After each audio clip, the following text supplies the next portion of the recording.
What's up, everyone? Welcome to the March 21st edition of DraftKings Tournament Plays presented by PrizePicks. I'm your host, Adam Scherer. You can follow me on Twitter at ShipMyMoneyDFS. And as a reminder, you get one free month of Awesemo plus Platinum when you sign up and make a deposit at PrizePicks. Be sure to use the code Awesemo to receive a 100% first deposit bonus up to $100. Today, we're going to take a look at 5 of the top tournament options on tonight's 9-game NBA slate. We're going to use the Boom Bust tool on the Awesemo.com website to get an idea of players that are likely to achieve success, but also be a little bit under-owned. As always, be sure to tune in to the Deeper Dive and Live Before Lock in the 2 hours leading up to tip on the Awesemo YouTube channel. We'll have up-to-date player projections, ownership projections, more injury news to discuss. But for now, taking a look at 5 of the top tournament options on DraftKings. Starting at number 5, Howell Netto is only $3,800. He's projected for about 10% ownership with a 12% chance of being in the optimal lineup.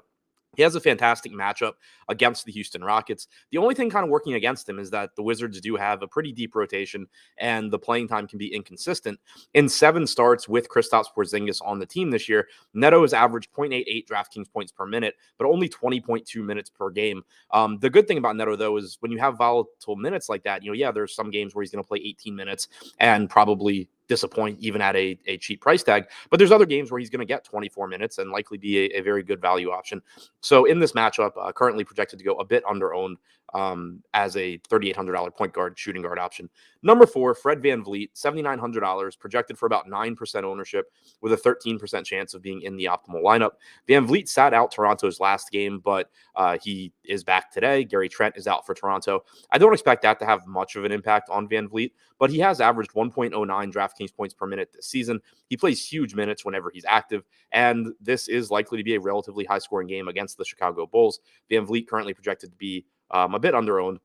Number 3, Isaiah Stewart, $5,100, projected for 12% ownership with a 14% chance of being in the optimal lineup. Stewart should benefit from Jeremy Grant's absence tonight against the Portland Trailblazers. We've seen Stewart's playing time at sometimes at least take a hit when you have Grant and Bagley and Olynyk all active.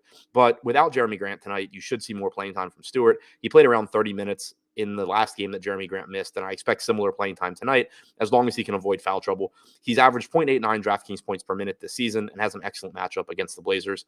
Number 2, Drew Eubank, staying in the same game, $5,800 on DraftKings, projected for 15% ownership with an 18% chance of being in the optimal lineup. Eubanks has a pretty good matchup against Detroit, and he's getting plenty of minutes. Portland is still shorthanded. I mean, we know that they're without Nurkic and Lillard the rest of the season, but Anthony Simon's still out. No Josh Hart tonight. None of that has a big impact on Eubanks' per-minute production, but it does help to solidify his playing time.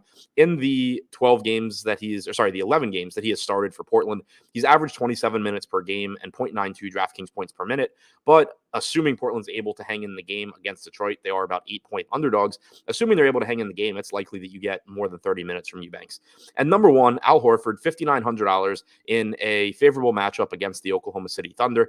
Boston, the Celtics are 15-point favorites. There's plenty of blowout risk here, but the Celtics are playing without Marcus Smart and without Robert Williams. The Robert Williams piece is the big one for Al Horford.